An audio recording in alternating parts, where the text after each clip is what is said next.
El modo como el reverendo Vianney hizo desaparecer de su parroquia los bailes ha pasado a la posteridad como algo muy célebre. Verdaderos paganos e inconscientes de su flaqueza, los aficionados al baile proclamaban en alta voz los placeres inocentes y, por consiguiente, permitidos de esta diversión. Se trataba, pues, de arrancarles la venda de los ojos. Quien quiere evitar el pecado ha de huir de la ocasión. El santo cura de Ars era hombre de principios e iba recto a su objetivo. El dulce San Francisco de Sales hablaba como con guantes al condenar los bailes por sus daños y perniciosas secuelas. San Juan María Vianney, que acabó por igualarle en suavidad, no creyó necesario ponérselos. Fue inexorable y juntó bajo un mismo anatema el pecado y la ocasión. Lo que él sabía ver y lo que atacaba al mismo tiempo que la danza era la pasión impura a la que da lugar.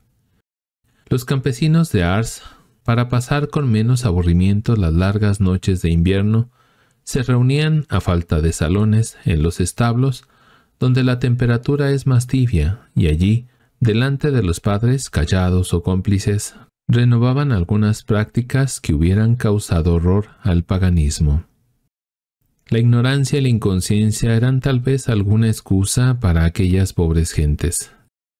Tan vergonzosos desórdenes comenzaron a cesar cuando el señor Vianney los estigmatizó y los declaró infames desde el púlpito.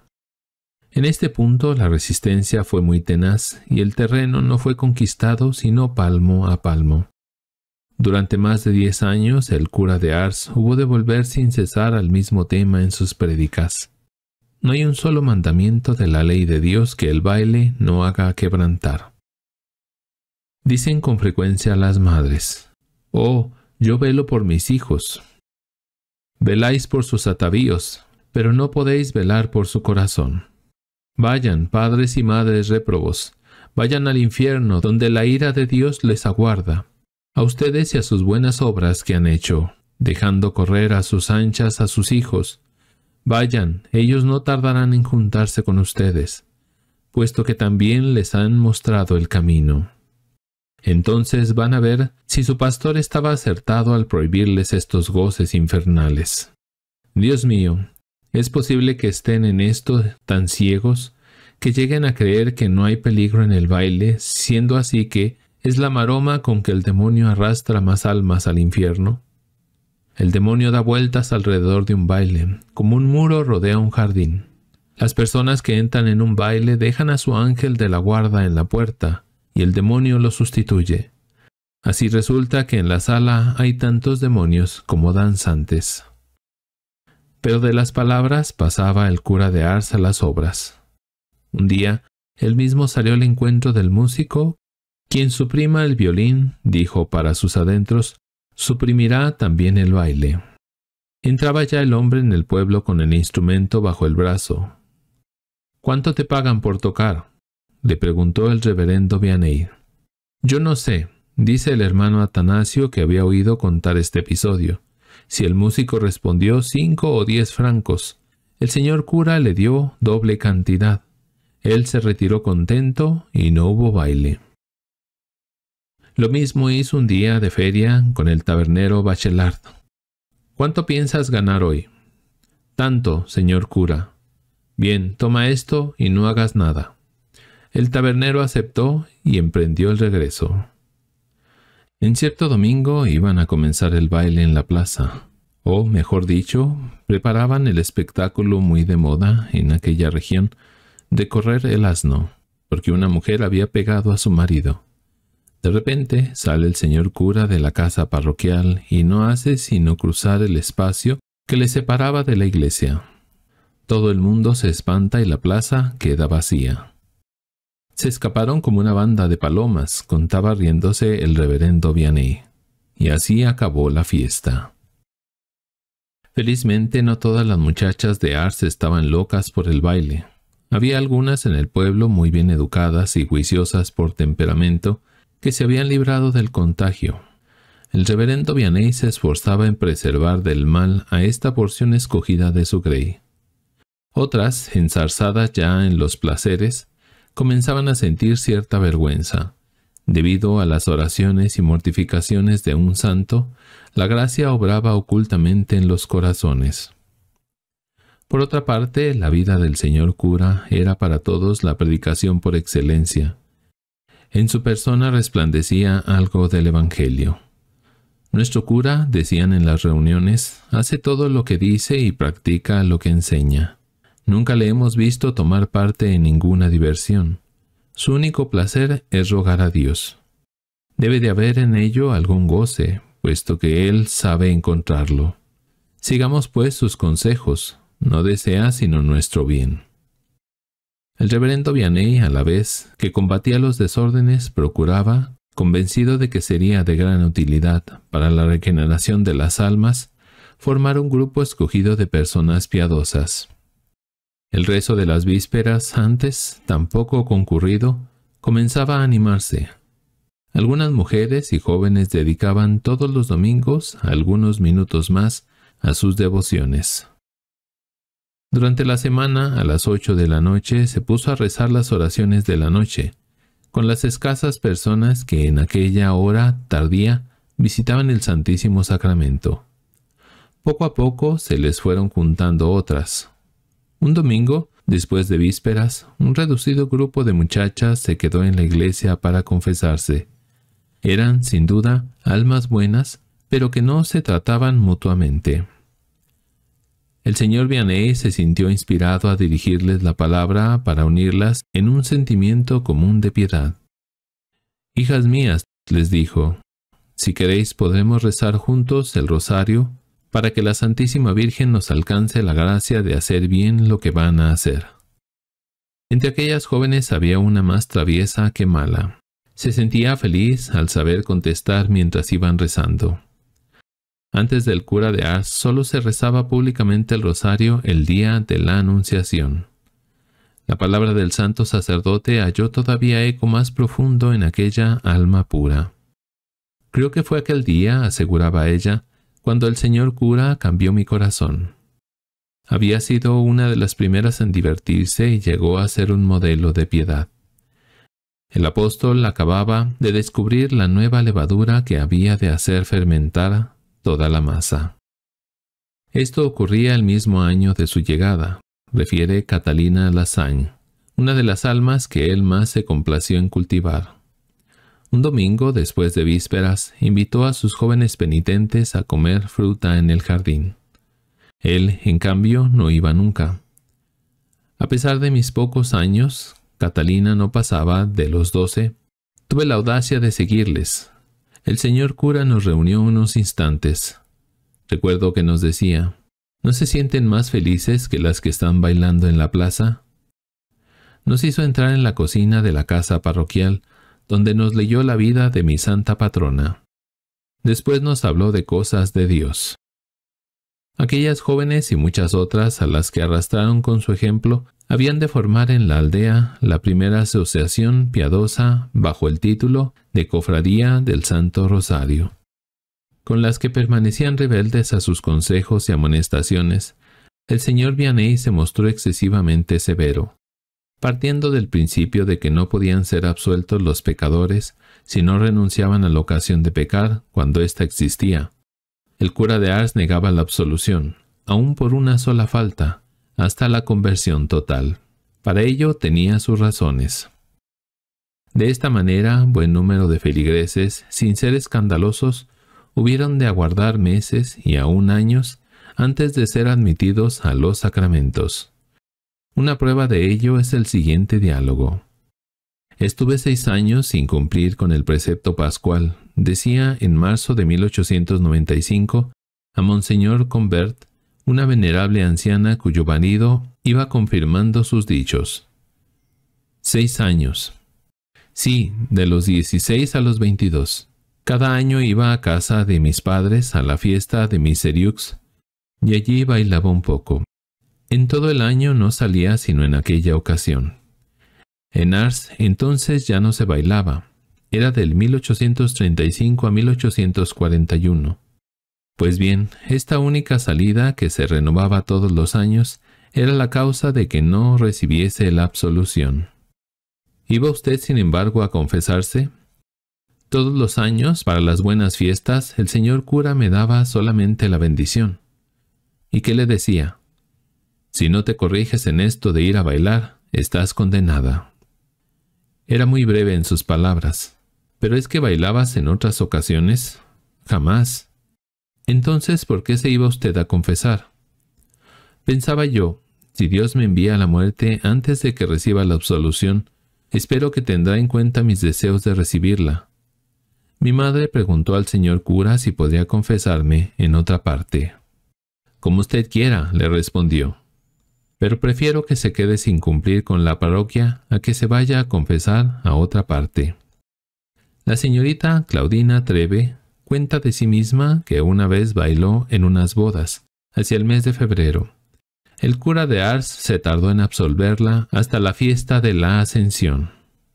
Durante su juventud, la señora Butillón hubo de esperar en varias ocasiones 15 días o 3 semanas para ser absuelta por haber ido a la feria de Montmerle.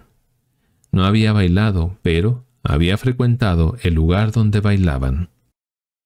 Un padre de familia que no conocía bien a su pastor le propuso este sencillo caso de conciencia. ¿Puedo acompañar a mi hija al baile? No, amigo mío. Es que no la dejaré danzar. Y el señor cura de Ars concluyó con esta reflexión llena de profundísima psicología. Oh, si ella no baila, ya bailará su corazón.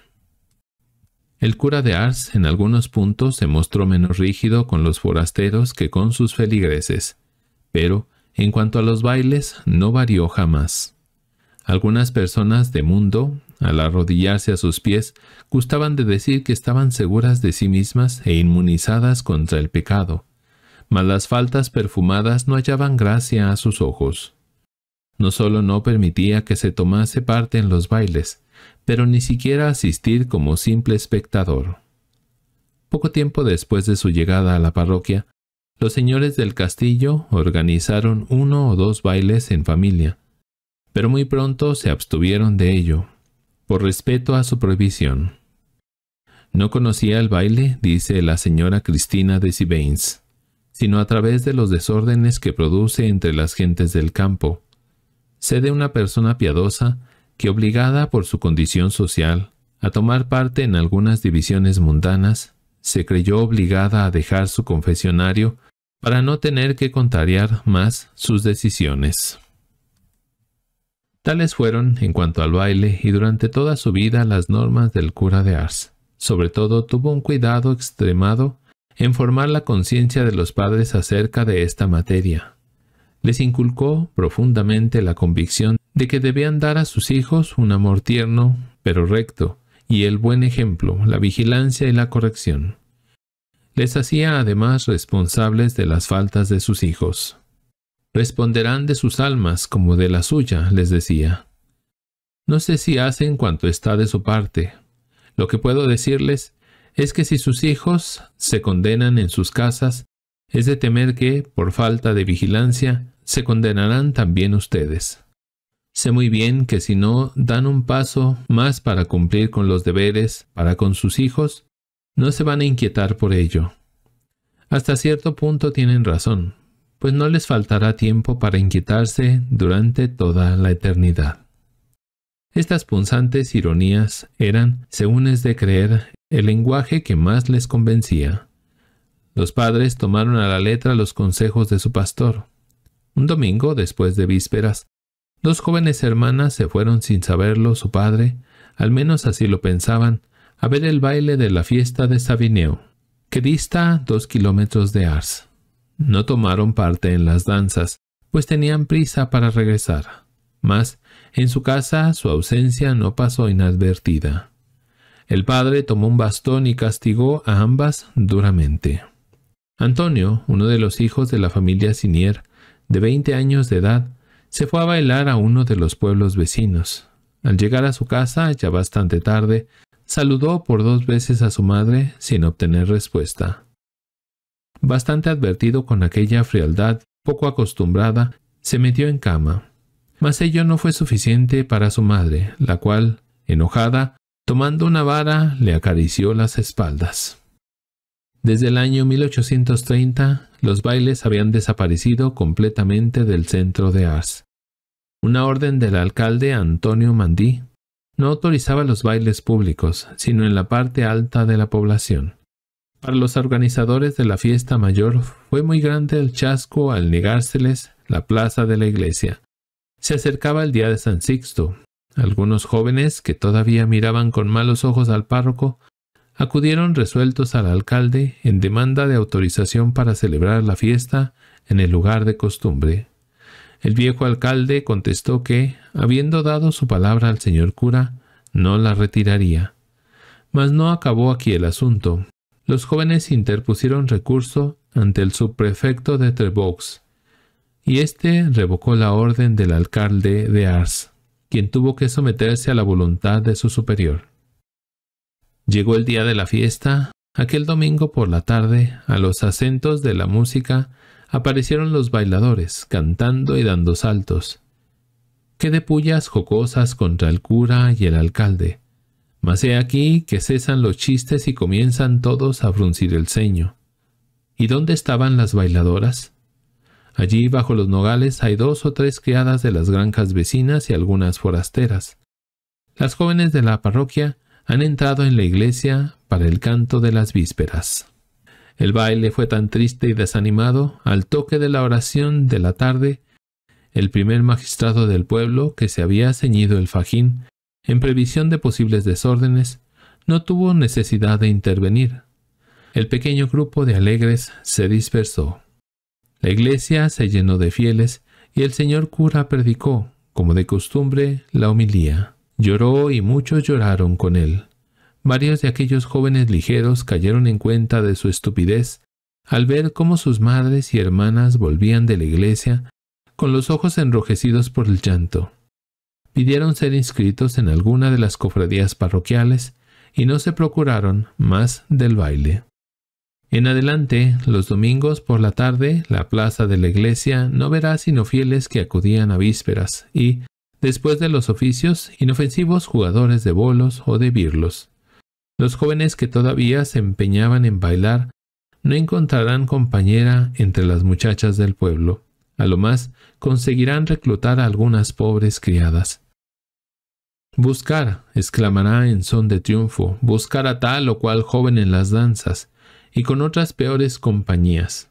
¿Qué les responderán? «No la he visto desde hace algún tiempo. Creo que, si la quieres encontrar, es necesario que vayas a la iglesia o a casa de sus padres. Si no la encuentras en su casa, ve a la iglesia, y verás cómo da gracias a Dios por haber operado en ella un cambio tan radical. Verán la modestia reflejada en su frente». Enojados al ver que los jóvenes dejaban el baile por la iglesia, los libertinos de Ars y de los pueblos cercanos se vengaron del reverendo Vianney. ¿Qué hacer sin bailadoras? Organizaron reuniones a escondidas en los lugares más apartados. Mas, al saberlo el santo, tronó tan fuerte desde el púlpito que, a partir de 1832, no se bailó más en todo el término de la parroquia. ¿Quién lo creyera? La victoria no era todavía completa. Algunos se daban cita en las ferias o en los bailes de los pueblos vecinos, y allí, lejos de toda vigilancia, pensaban que podían entregarse impunemente a su diversión favorita. Varias jóvenes se dejaron arrastrar. El reverendo Vianney se enteró de todo sin inquietarse y decidió no dejarlas seguir hasta haber cortado el mal de raíz. No les dio tregua. Dios inspira los santos procedimientos que se salen del camino ordinario. Puesto que para hacerse oír era necesario gritar más fuerte, el cura de Ars tomó el partido de negar la absolución hasta que prometiesen seriamente enmendarse a quienes hubiesen bailado una sola vez. El triunfo no fue completo y definitivo hasta después de una misión que se celebró en aquella parroquia en 1847. Si algunos pertinaces venidos de fuera amenazaron 1 o 2 veces con resucitar los bailes de San Sixto, ello no fue sino impotente fanfarronería. El conde Claudio de Garetz, elegido alcalde en 1839, tomó por su cuenta aquel asunto e hizo abortar para siempre tales maquinaciones.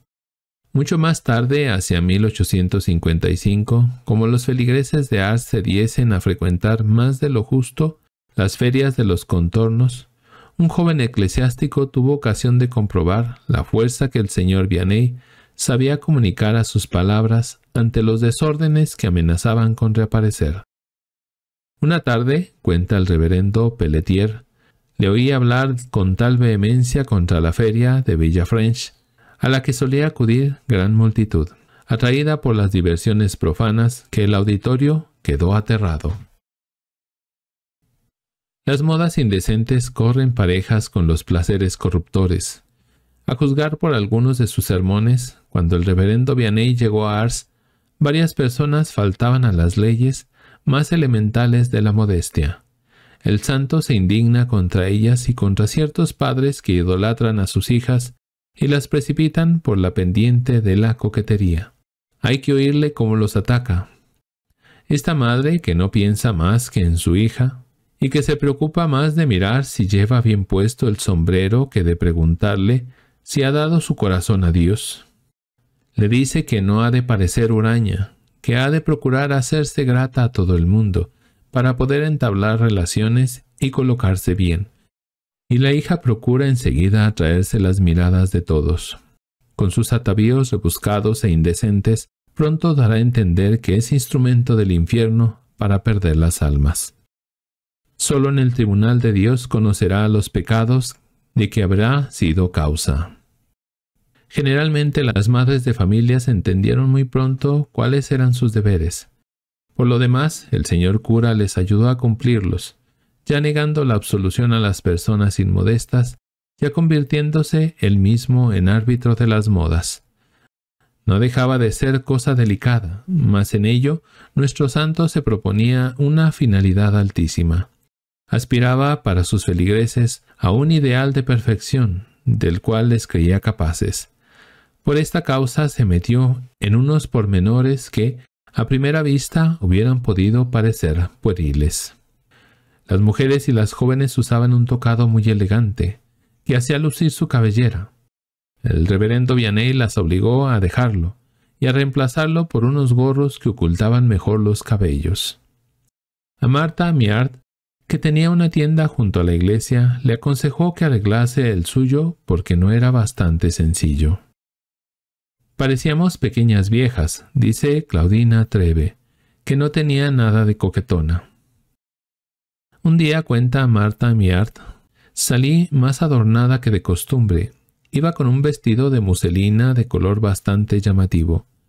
En lugar de decirme, según solía, «Buenos días, hija mía», me hizo un saludo muy profundo y añadió, «Buenos días, señorita».